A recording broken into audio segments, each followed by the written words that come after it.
Imagina una iglesia vibrante, llena de fe, pero rodeada por un enredo de ideas filosóficas, tradiciones religiosas y supuestas revelaciones espirituales.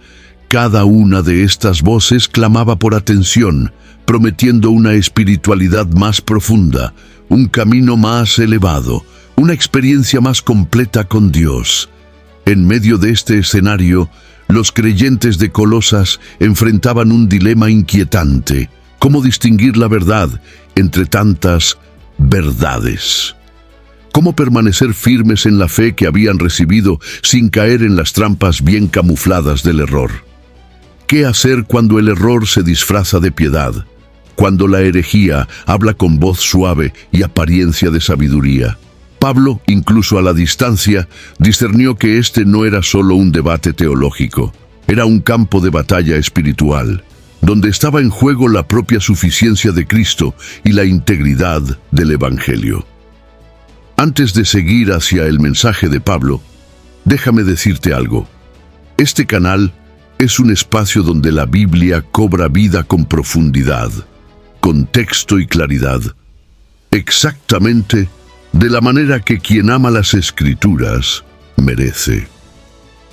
Si este tipo de contenido fortalece tu fe y te ayuda a ver la palabra con nuevos ojos, aprovecha y suscríbete ahora para caminar siempre por aquí con nosotros.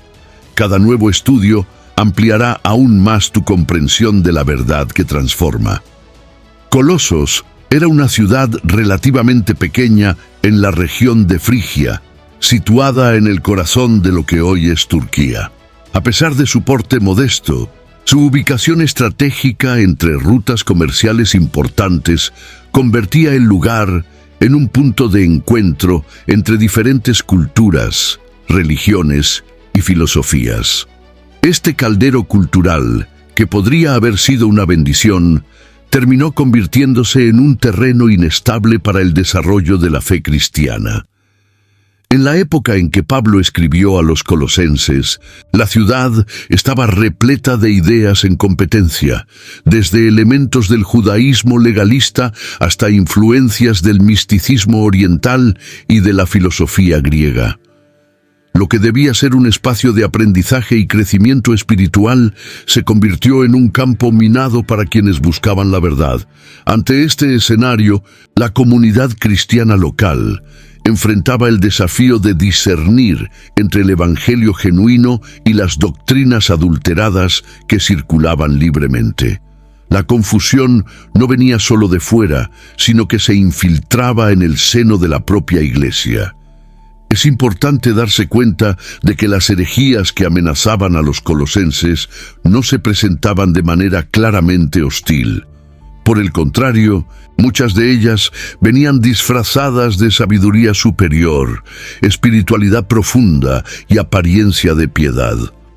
Esta sutileza hacía que la lucha espiritual fuera aún más compleja y requería vigilancia, firmeza en la fe y un entendimiento claro de la obra de Cristo.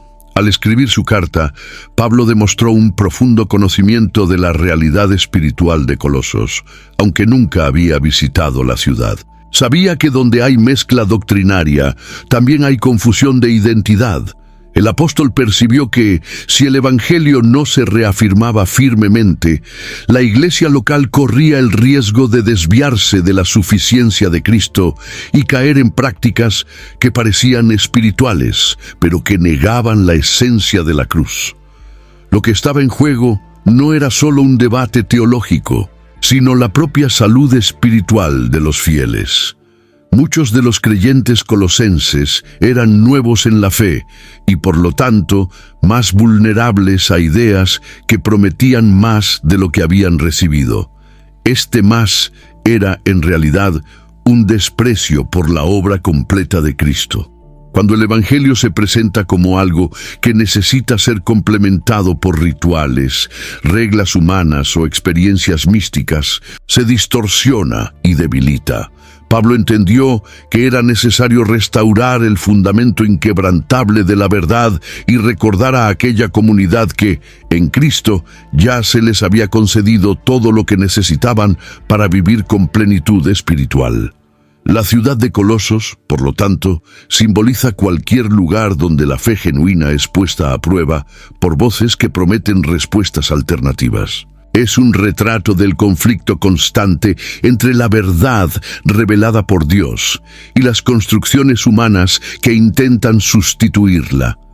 Y fue en este contexto que Pablo inició una de las cartas teológicas más densas del Nuevo Testamento, mostrando que la claridad doctrinal es un pilar indispensable para la salud espiritual de cualquier iglesia. Las herejías que amenazaban a los colosenses no surgieron de forma abrupta.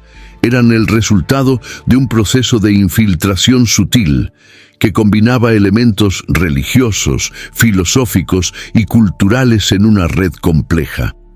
Parte de este sincretismo involucraba tradiciones judías legalistas que exigían la observancia rigurosa de leyes ceremoniales, como restricciones alimentarias y celebraciones de fechas específicas.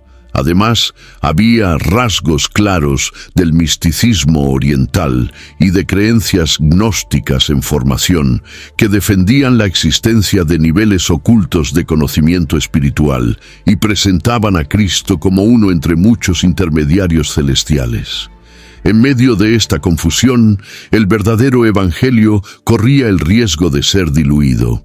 El trasfondo espiritual del conflicto involucraba más que ideas divergentes.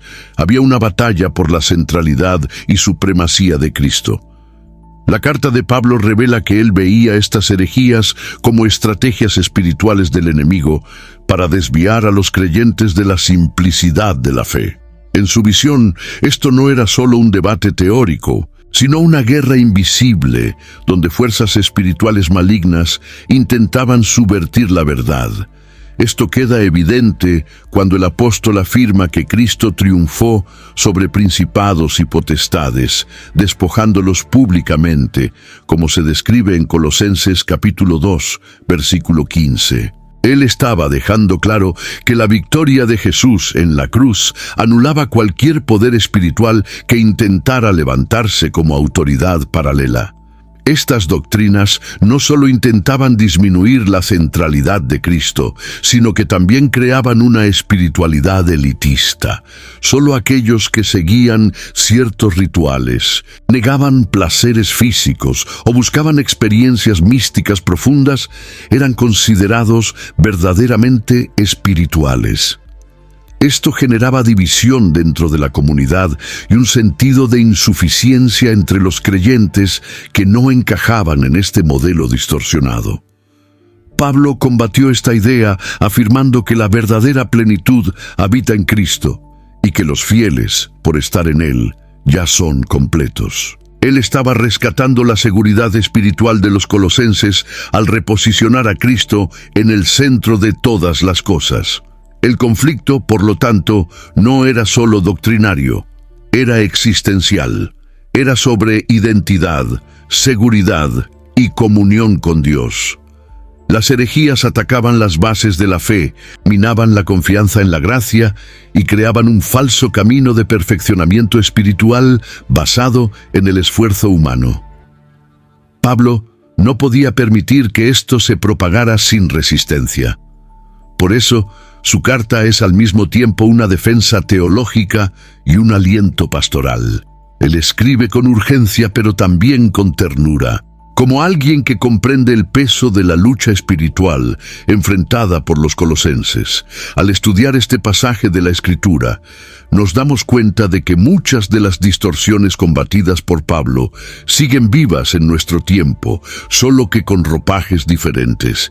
El llamado a revelaciones exclusivas, prácticas religiosas legalistas o promesas de acceso a un nivel espiritual superior todavía son muy comunes. Esto convierte la carta a los colosenses en un verdadero manual de discernimiento para todos los que desean permanecer firmes en la verdad. Pablo nunca estuvo físicamente en Colosas, pero su voz resonó poderosamente entre los fieles de esa ciudad.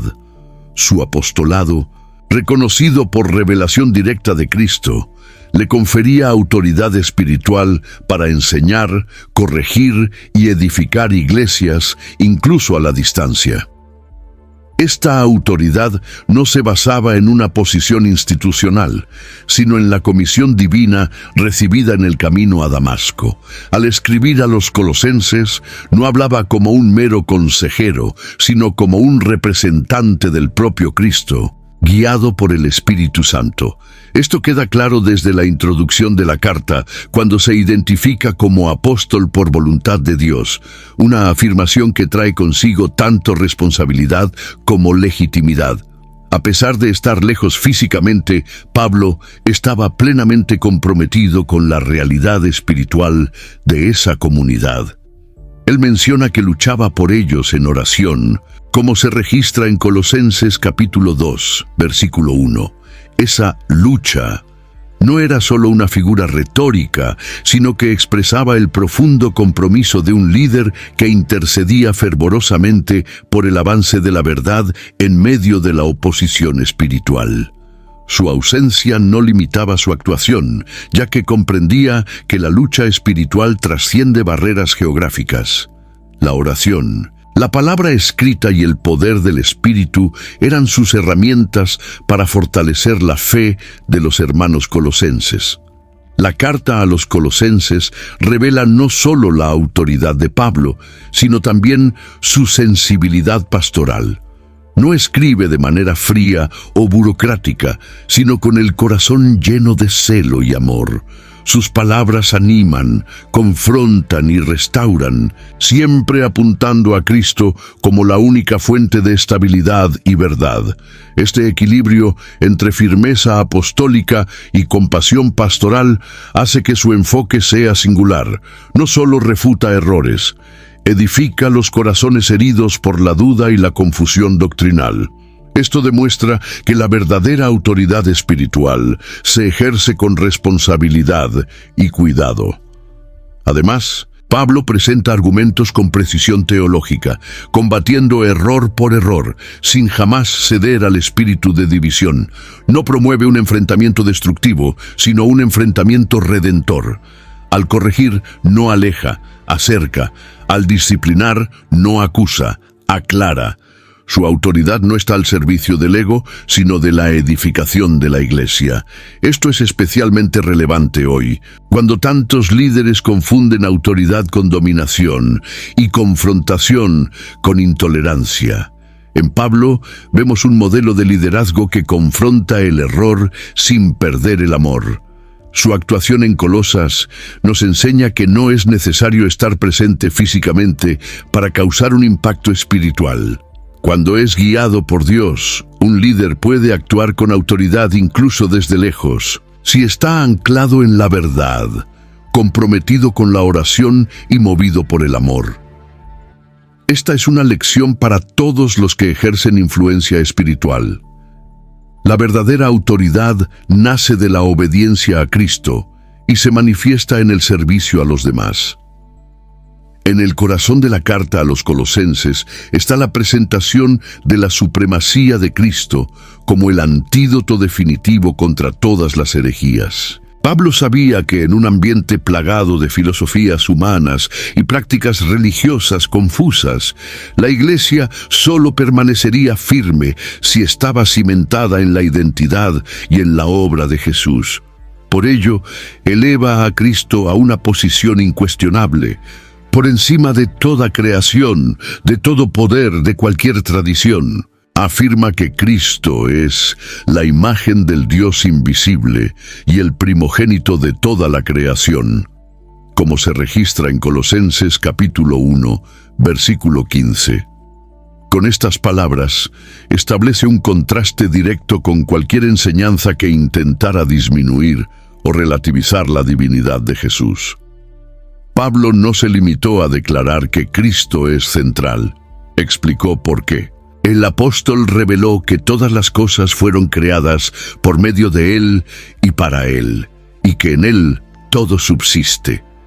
Esta visión cósmica de la autoridad de Cristo desmontaba cualquier pretensión gnóstica o filosófica que buscara un intermediario entre Dios y los hombres.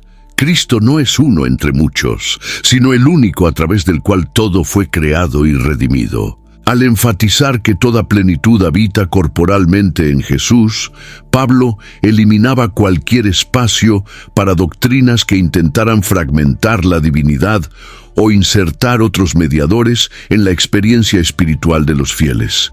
La carta también destaca la reconciliación efectuada por Cristo en la cruz, que restauró la comunión entre Dios y la humanidad. Esta reconciliación no fue parcial ni simbólica. Fue plena y definitiva. Eso significaba que ninguna práctica adicional, ningún ritual y ninguna ascética podían complementar la salvación ofrecida por Él. La cruz no dejó vacíos.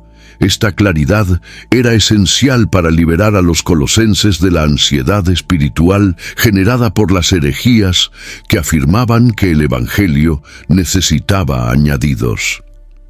Pablo, al reafirmar la obra consumada de Cristo, recuperaba la confianza de la Iglesia y eliminaba el peso de la autojustificación. El llamado de Pablo a la centralidad de Cristo también tenía implicaciones prácticas. Si Cristo es la cabeza del cuerpo, como él afirma, entonces toda la vida cristiana, doctrina, ética, adoración y comunión, debe fluir de él y hacia él. Esto desafiaba directamente las estructuras religiosas que intentaban poner el foco en reglas humanas o en experiencias subjetivas. Pablo estaba enseñando que cuando Cristo ocupa el lugar central, todo se alinea, la comprensión se aclara, el corazón se fortalece y la fe echa raíces profundas.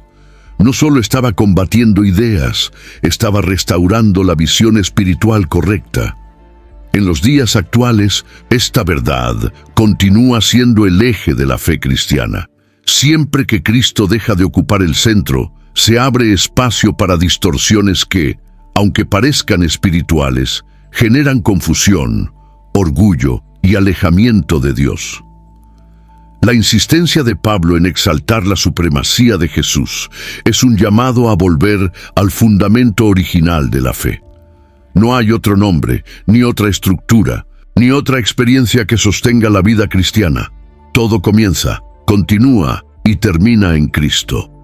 En una sociedad como la de Colosos, impregnada por filosofías sofisticadas y tradiciones religiosas diversas, el apóstol Pablo necesitaba distinguir con firmeza la diferencia entre sabiduría humana y revelación divina.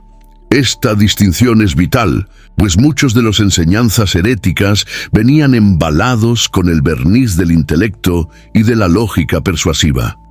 Ellos parecían sabios, pero estaban vacíos de verdad espiritual. Pablo advirtió que estas doctrinas tienen, en verdad, alguna apariencia de sabiduría, como está escrito en Colosenses capítulo 2, versículo 23, pero no pasan de enseñanzas humanas que nada aprovechan contra los impulsos de la carne. Su apelación era para que los colosenses tuvieran discernimiento, reconociendo que ni todo lo que suena elevado es inspirado por Dios. El discernimiento espiritual no es una habilidad intelectual, sino una sensibilidad cultivada por la comunión con el Espíritu y por el enraizamiento en las Escrituras. Pablo sabía que muchos podrían ser llevados por palabras persuasivas y por un razonamiento aparentemente sólido, pero fallido en esencia. El Evangelio, aunque profundo, no se apoya en retórica vacía, sino en la verdad revelada.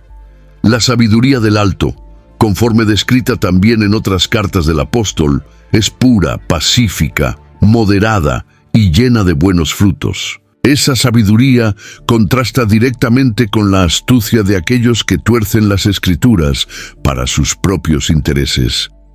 El peligro de la sabiduría humana es que ella se alimenta del orgullo. Cuando una doctrina exige un tipo de conocimiento exclusivo para los más espirituales, ella crea castas dentro de la fe, desvirtúa el carácter inclusivo del Evangelio y alimenta la vanidad. Pablo combate esta tendencia revelando que todo el tesoro de la sabiduría está oculto en Cristo. como él mismo escribe en Colosenses capítulo 2, versículo 3. No hay atajos, no hay conocimiento reservado a pocos. Todo lo que el creyente necesita para crecer en entendimiento está accesible en Cristo, por la fe.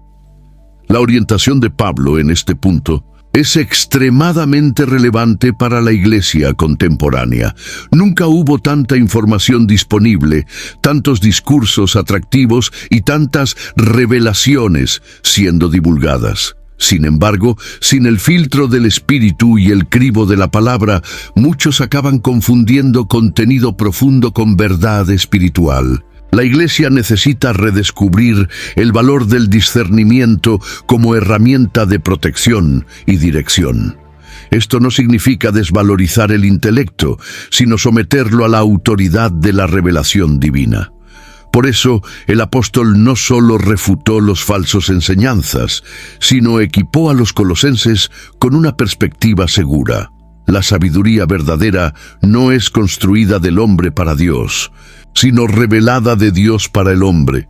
Ella desciende, no sube, ella ilumina, no confunde, y su propósito final es exaltar a Cristo y edificar la iglesia. Con esa lente, el pueblo de Dios puede caminar con firmeza, incluso en medio de voces seductoras y caminos engañosos. Entre las amenazas más insidiosas enfrentadas por la iglesia de Colosos estaba el sincretismo religioso, la mezcla de doctrinas cristianas con elementos de otras religiones y filosofías. Este fenómeno no se presentaba de forma escandalosa, sino por medio de pequeñas inserciones que parecían inofensivas o incluso enriquecedoras a la fe. El sincretismo se disfrazaba de completud espiritual, ofreciendo una espiritualidad más robusta, que incluía prácticas judaicas, elementos ascéticos y experiencias místicas. Pablo, al percibir este movimiento, alertó que tales enseñanzas tenían apariencia de piedad, pero no poseían valor real para contener los impulsos de la carne, conforme a Colosenses capítulo 2, versículo 23. El gran peligro del sincretismo es su sutileza. Él no niega frontalmente el Evangelio, sino que lo debilita por medio de la adición. La fe pura en Cristo es vista como insuficiente y se empieza a exigir más rituales, más reglas, más experiencias. Lo que comienza como un complemento, rápidamente se transforma en dependencia de prácticas que ofuscan la suficiencia de la cruz. El Evangelio deja de ser el centro y se convierte en solo una parte de un sistema mayor, moldeado por gustos, tradiciones y modismos espirituales. Esta distorsión compromete la esencia de la fe y desplaza el enfoque de la gracia hacia el esfuerzo humano. Además, el sincretismo crea un evangelio confuso. El fiel ya no sabe más en qué creer con seguridad. Un día está atrapado en la observancia de festividades religiosas, al otro es incentivado a buscar revelaciones en experiencias subjetivas. El resultado es una espiritualidad inestable, basada en sensaciones y exigencias humanas, no en la certeza de la obra redentora de Cristo. Pablo vio este riesgo y por eso combatió con vehemencia cualquier enseñanza que intentara mezclar la verdad con prácticas extrañas a la fe cristiana. Él entendía que la mezcla, incluso con buenas intenciones, resulta en engaño. El escenario actual de la Iglesia no está exento de este riesgo. La facilidad de acceso a contenidos religiosos de todo tipo, sumada a la tendencia de buscar novedades espirituales, ha hecho que muchos creyentes sean vulnerables a las mismas trampas enfrentadas por los colosenses. El sincretismo moderno puede venir a través de técnicas de autoconocimiento disfrazadas de discipulado o de prácticas espiritualizadas que no encuentran respaldo en las Escrituras. La advertencia de Pablo aún resuena: no se dejen esclavizar por filosofías y vanas sutilezas. Para permanecer libres, la Iglesia necesita reconocer que Cristo es suficiente. No hay necesidad de buscar otros caminos, otros ritos o otros medios de acercarse a Dios. La gracia que nos salvó es la misma que nos sostiene. Cualquier enseñanza que necesite añadir algo a la cruz está, en verdad, restando su eficacia. Pablo expuso con claridad que la fe cristiana no se mezcla con otras fuentes. Ella es una fuente en sí misma, pura, viva y poderosa. Entre los desvíos más sutiles enfrentados por los colosenses estaba la práctica de una espiritualidad marcada por falsa humildad y veneración de seres celestiales. Estas expresiones externas de piedad a primera vista parecían sinceras y hasta incluso admiradas por los menos experimentados en la fe. Sin embargo, Pablo identificó en ellas un problema grave: el intento de alcanzar el favor divino mediante prácticas que desviaban la atención de la suficiencia de Cristo. Él denuncia tales actitudes como vanidad espiritual, afirmando que se trata de culto de apariencia y entrometimiento en cosas que no vio, conforme está escrito en Colosenses capítulo 2, versículo 18. Esta pseudoespiritualidad no edificaba, ella esclavizaba. La falsa humildad es traicionera porque se viste de renuncia pero esconde orgullo. Al buscar un tipo de devoción que finge rebajarse, pero que en realidad busca destacarse como más espiritual, el individuo acaba alejándose de la esencia del Evangelio. Pablo combate esta distorsión mostrando que la verdadera humildad nace de la dependencia de Cristo, no de la exhibición de prácticas místicas o de una postura exterior de inferioridad. La espiritualidad cristiana genuina es discreta, enraizada en el corazón y orientada al servicio, no a la autopromoción velada bajo el manto de la piedad.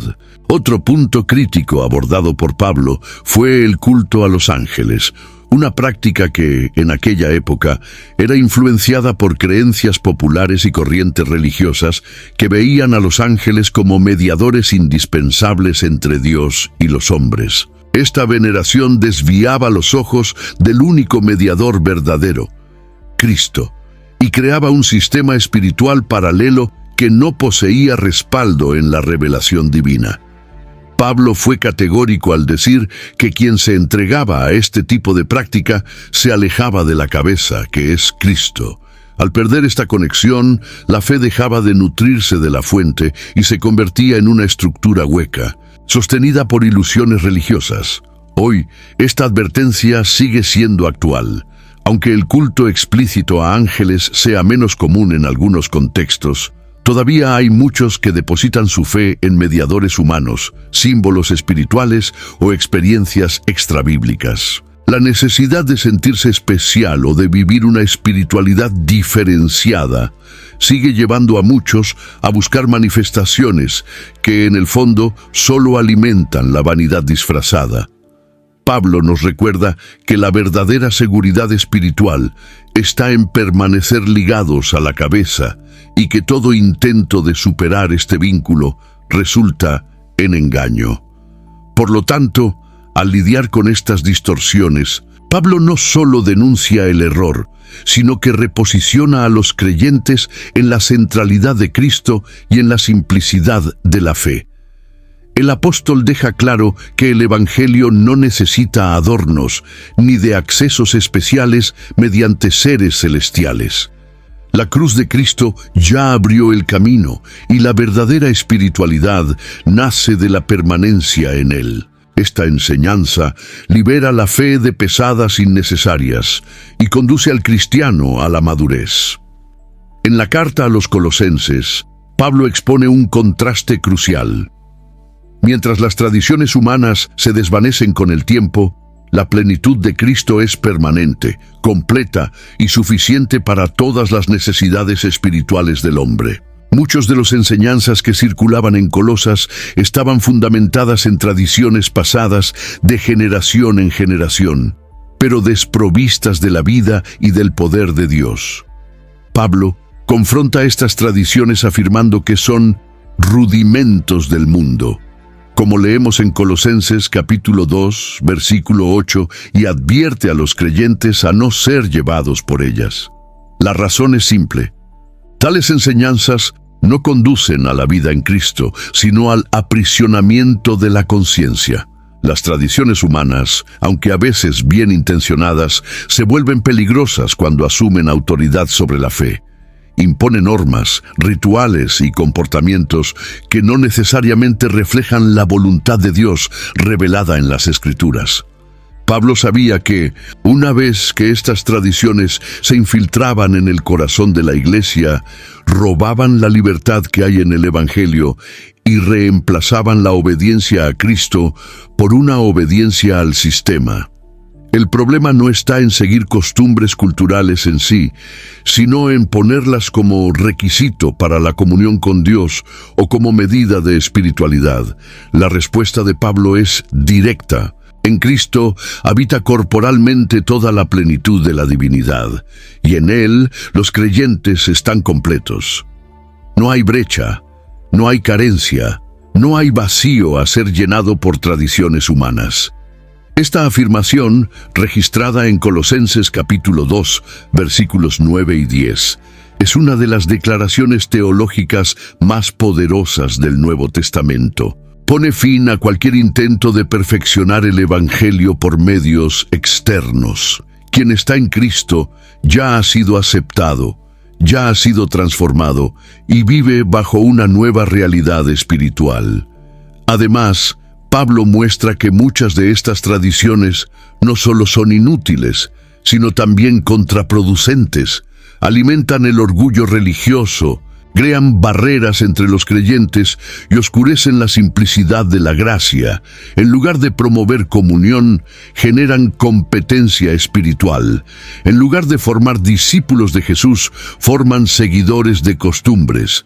Por eso, el llamado de Pablo es que los colosenses permanezcan enraizados en Cristo y edificados en Él, no en estructuras vacías de significado eterno. Esta enseñanza nos desafía a reflexionar sobre qué, de verdad, sostiene nuestra fe. ¿Estamos alimentándonos de la plenitud de Cristo o nos estamos aferrando a prácticas que solo parecen espirituales? La carta a los colosenses nos invita a una espiritualidad profunda, libre y fundamentada exclusivamente en Jesús.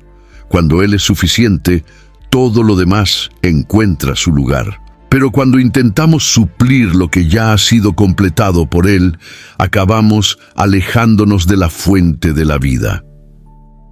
En el corazón de la carta a los colosenses, Pablo hace una de las declaraciones más contundentes sobre la victoria espiritual de Cristo.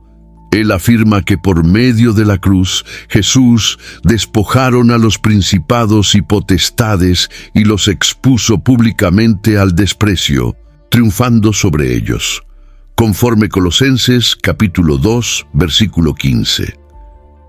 Esta no es solo un lenguaje simbólico, es una descripción clara de un triunfo espiritual definitivo. Mientras el mundo veía la cruz como un fracaso, Pablo la revela como el escenario del mayor acto de soberanía divina sobre las fuerzas malignas. El combate espiritual allí llegó a su clímax, y el resultado fue la completa derrota del enemigo.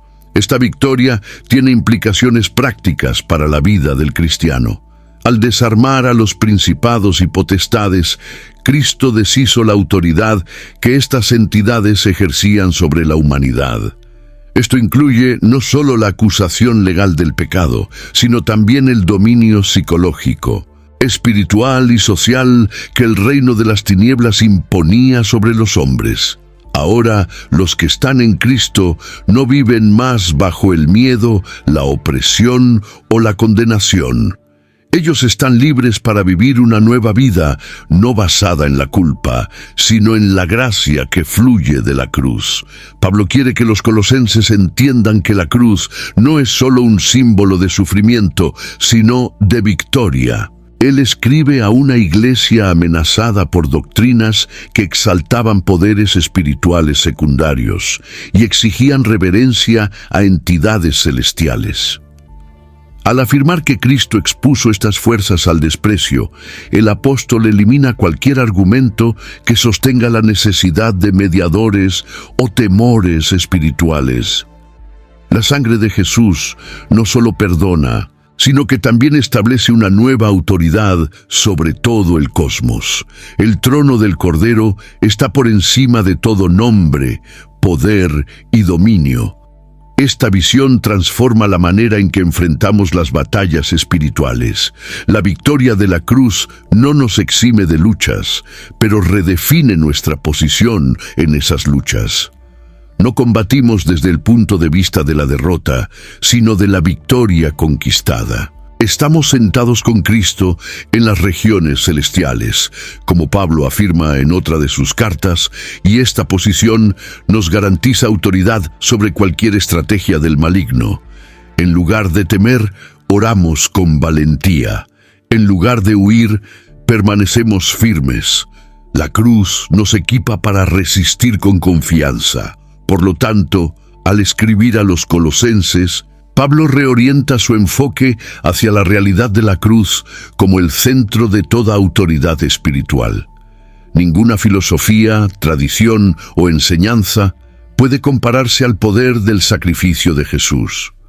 Todo intento de retorno a la esclavitud espiritual es anulado por el triunfo ya garantizado. Y esta es la base que sostiene la vida cristiana, la certeza de que en la cruz todo ya ha sido consumado. La transformación que el Evangelio promueve en la vida del creyente es profunda y radical.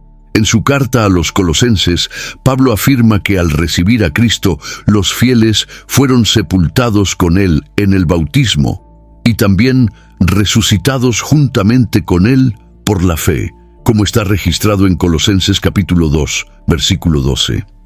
Este lenguaje no es meramente simbólico, apunta a una nueva realidad espiritual. El nuevo nacimiento rompe con los antiguos sistemas, valores y estructuras espirituales. La vida anterior, moldeada por las tradiciones humanas y por la esclavitud del pecado, queda atrás y una nueva identidad es asumida, fundamentada en la gracia.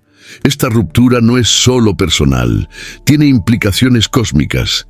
El creyente, al nacer de nuevo, es transferido del imperio de las tinieblas al reino del Hijo amado, como Pablo ya había dicho anteriormente en Colosenses capítulo 1, versículo 13. Este desplazamiento espiritual cambia su posición, su misión y su manera de ver el mundo. Las estructuras religiosas que antes lo mantenían ya no tienen dominio. Las filosofías vacías, los rituales sin vida y los preceptos meramente humanos pierden su influencia. Lo que pasa a regir la vida del discípulo es el señorío de Cristo, en quien están escondidos todos los tesoros de la sabiduría y del conocimiento. El nuevo nacimiento es también una muerte. La antigua naturaleza, con sus deseos e inclinaciones, es crucificada con Cristo. No hay forma de coexistir entre los dos sistemas. Se vive por la carne o se vive por el Espíritu. Esta verdad era esencial para los colosenses, que estaban siendo presionados a retornar a prácticas que pertenecían al viejo hombre. Pablo les recuerda que, al ser vivificados en Cristo, tuvieron sus pecados perdonados y fueron liberados del pagaré que era contra ellos. La gracia no solo redime, transforma, y donde hay transformación genuina, no hay espacio para retrocesos religiosos. Vivir como nueva criatura es un acto continuo de separación de lo que es terreno. La ruptura promovida por el nuevo nacimiento exige decisiones diarias. Los colosenses necesitaban entender que permanecer en Cristo significaba renunciar a cualquier elemento que pretendiera rivalizar con su autoridad. No había compatibilidad entre el nuevo camino y los viejos moldes. Pablo, al enfatizar esto, no solo estaba enseñando, sino protegiendo a la iglesia de una recaída espiritual disfrazada de devoción. Esta verdad sigue siendo un divisor de aguas para la iglesia contemporánea. En un mundo que insiste en mezclar elementos de la fe con modas, tradiciones e ideologías humanas, el nuevo nacimiento sigue siendo la única frontera que separa la luz de las tinieblas.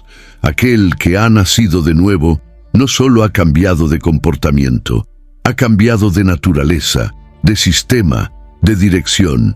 Y a partir de esta nueva vida, todo necesita ser reinterpretado a la luz de la cruz. Después de afirmar que los colosenses fueron resucitados con Cristo, Pablo conduce a sus lectores a una aplicación práctica de esta nueva identidad. Él escribe: «Vestíos, pues, como elegidos de Dios, santos y amados». Como encontramos en Colosenses capítulo 3, versículo 12. Esta exhortación revela que la lucha contra las herejías no es solo teológica, es vivencial. La manera en que el cristiano vive es una poderosa refutación contra doctrinas falsas. El estilo de vida del nuevo hombre, caracterizado por misericordia, humildad, mansedumbre y paciencia, es la evidencia visible de la verdad del Evangelio. Esta nueva vestimenta no es opcional ni superficial.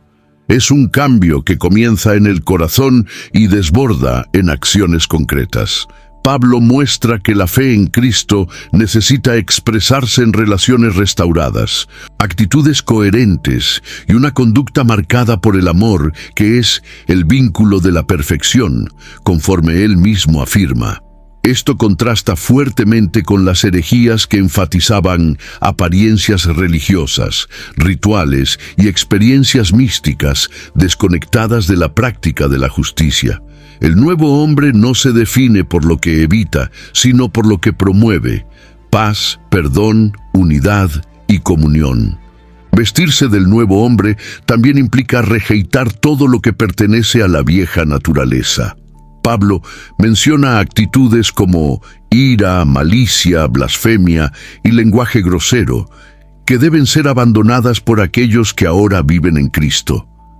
Este proceso de renovación constante evidencia que la fe cristiana no se limita a lo que se cree, sino que se manifiesta en la manera en que se vive. El Evangelio no crea solo teólogos, forma discípulos que testifican la verdad con sus actitudes día tras día. Y esto, más que cualquier argumento, deshace el poder de las mentiras doctrinales. Otro punto central en esta enseñanza de Pablo es la énfasis en la colectividad. El nuevo hombre es parte de un cuerpo, donde no hay más división entre griegos y judíos, circuncisos e incircuncisos, bárbaros, citas, esclavos o libres. En otras palabras, la nueva vida en Cristo elimina las barreras levantadas por sistemas religiosos o culturales. Esto desmonta cualquier estructura de poder espiritual basada en exclusividad o mérito humano. En Cristo, todos son igualmente amados, redimidos y llamados a vivir una nueva realidad. Por lo tanto, al instruir a los colosenses sobre la necesidad de vestirse del nuevo hombre, Pablo los equipa no solo para resistir a las herejías, sino para vivir de tal manera que se conviertan ellos mismos en proclamadores de la verdad. El estilo de vida del creyente es una de las armas más eficaces en la lucha espiritual. Cuando la conducta está alineada con la identidad en Cristo, las mentiras no encuentran terreno fértil para prosperar. Entre los recursos espirituales que Pablo presenta a los colosenses para resistir a las herejías, la oración ocupa un lugar destacado. En Colosenses capítulo 4, versículo 2, él exhorta: «Perseverad en la oración, velando en ella con acciones de gracias». Esta no es una instrucción genérica, sino un llamado estratégico para un pueblo que enfrentaba amenazas espirituales veladas. La oración, en este contexto, no es solo un momento devocional, sino un acto de guerra espiritual silenciosa y eficaz. Es en la oración donde la Iglesia discierne, resiste y prevalece. La oración fortalece el entendimiento espiritual, Agudiza el discernimiento y protege el corazón contra los engaños sutiles que parecían abundar en Colosas. Al mantenerse en constante comunión con Dios, los fieles podrían reconocer rápidamente aquello que no procedía del Espíritu. La vigilancia mencionada por Pablo es una invitación a la atención constante, un estado de preparación que no permite que ideas extrañas se instalen en la mente o en el corazón. Es en la presencia de Dios donde la verdad se sedimenta y los ruidos del engaño pierden fuerza. Además, la oración nutre la gratitud, un elemento fundamental en la lucha espiritual. Cuando el corazón es agradecido, se vuelve menos susceptible a las insinuaciones de que algo aún falta, de que el Evangelio necesita adiciones. Un espíritu agradecido reposa en la suficiencia de Cristo y rechaza los discursos que prometen más profundidad a costa de la simplicidad de la cruz. Pablo comprendía que la ingratitud era un terreno fértil para la desviación. Por eso asocia vigilancia y gratitud como claves para permanecer en la verdad. Pablo también pidió oración por sí mismo, para que tuviera puertas abiertas para anunciar el misterio de Cristo.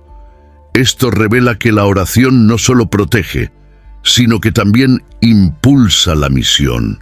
La lucha espiritual no es pasiva, implica avance, proclamación y conquista de corazones.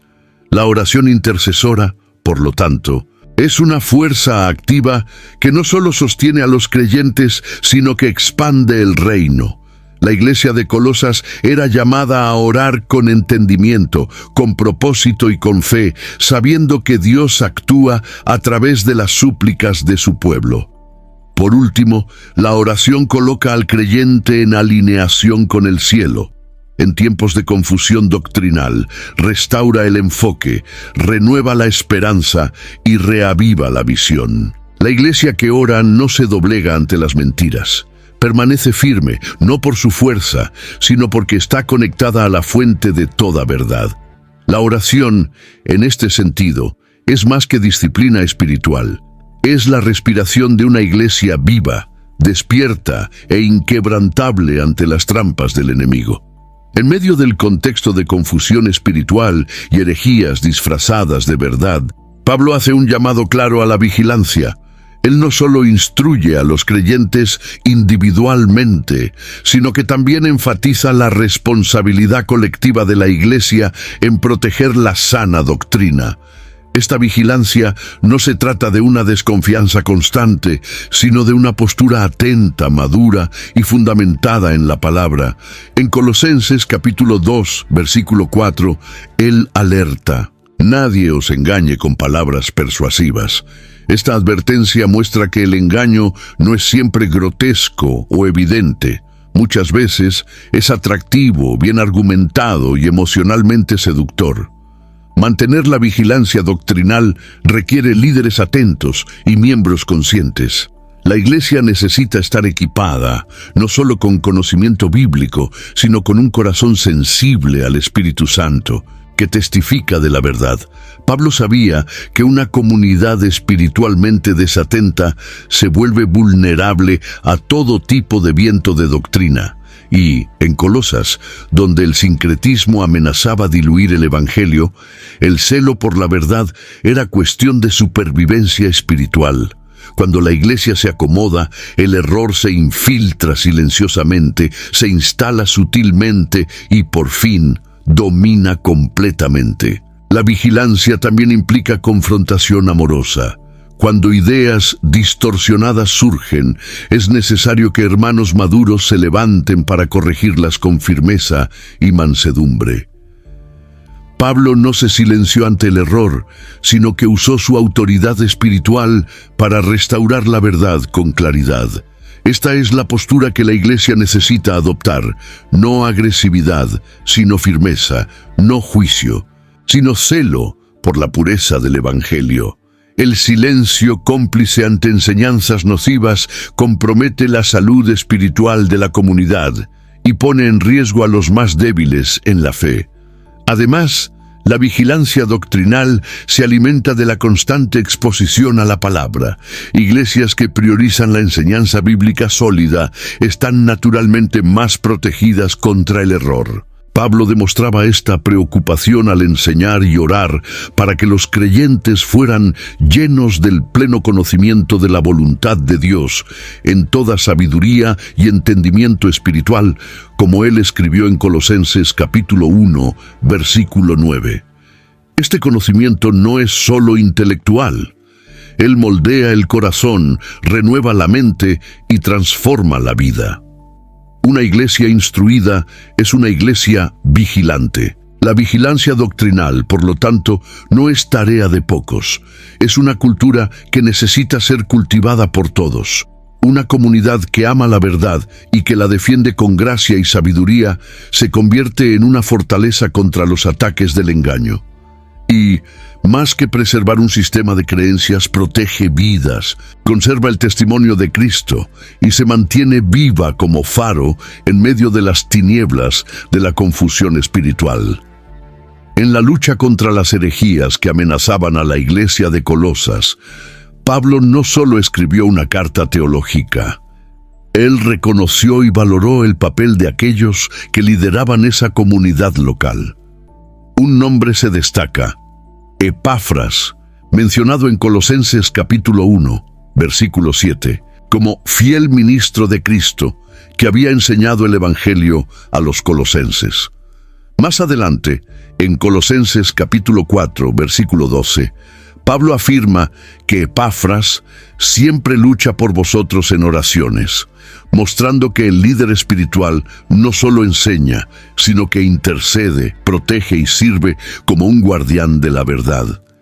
El liderazgo pastoral no es un cargo, sino un llamado. En tiempos de confusión doctrinal, el pastor asume el papel de centinela. Necesita ser profundo en las Escrituras, sensible al Espíritu y comprometido con la edificación del rebaño. La enseñanza sólida es el primer muro de protección contra el error. Cuando la iglesia es alimentada con doctrina sana, los creyentes ganan estructura espiritual para reconocer y rechazar la enseñanza falsa. Pablo sabía que el antídoto al engaño comienza en el púlpito, con líderes que proclaman la verdad con valentía y humildad. El ejemplo de Epafras también revela que el ministerio pastoral eficaz es marcado por oración constante y celo genuino por las almas. Él no era solo un buen orador o un organizador competente, sino alguien que se ponía en la brecha por sus hermanos. Esta combinación entre enseñanza fiel e intercesión persistente es poderosa. El pastor que solo habla pero no ora se convierte en técnico. El que ora pero no enseña con profundidad se vuelve vulnerable al misticismo. El equilibrio entre estos dos elementos genera un liderazgo estable y fructífero. La iglesia necesita valorar y apoyar a sus líderes espirituales fieles.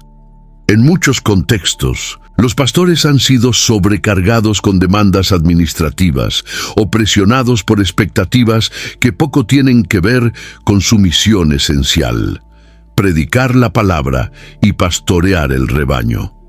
Pablo no midió elogios al servicio de Epafras, reconociendo en él a un verdadero guerrero espiritual. Esto nos enseña que los pastores no son solo figuras religiosas, son columnas que sostienen la verdad en medio de la inestabilidad del mundo espiritual. Invertir en liderazgo saludable y enseñanza bíblica profunda es una de las formas más eficaces de proteger a la iglesia. Pastores firmes en la palabra, con carácter irreprensible y corazón pastoral, son bendiciones incalculables para la comunidad. No solo alimentan, protegen, y cuando la verdad es enseñada con claridad y vivida con integridad, las herejías pierden fuerza y la iglesia se convierte en una casa edificada sobre la roca. Aunque fue escrita hace casi 2000 años, la carta a los colosenses continúa tan actual como el escenario que nos rodea hoy. Vivimos en una época marcada por exceso de información y escasez de discernimiento. Hay muchas voces disputando atención, innumerables verdades siendo proclamadas y un ambiente espiritual que en muchos aspectos se asemeja al de Colosas. El llamado de Pablo, por lo tanto, resuena como un eco necesario. Cristo debe permanecer en el centro de todo. La Iglesia contemporánea necesita resistir el atractivo de las novedades espirituales y regresar al fundamento de la fe genuina.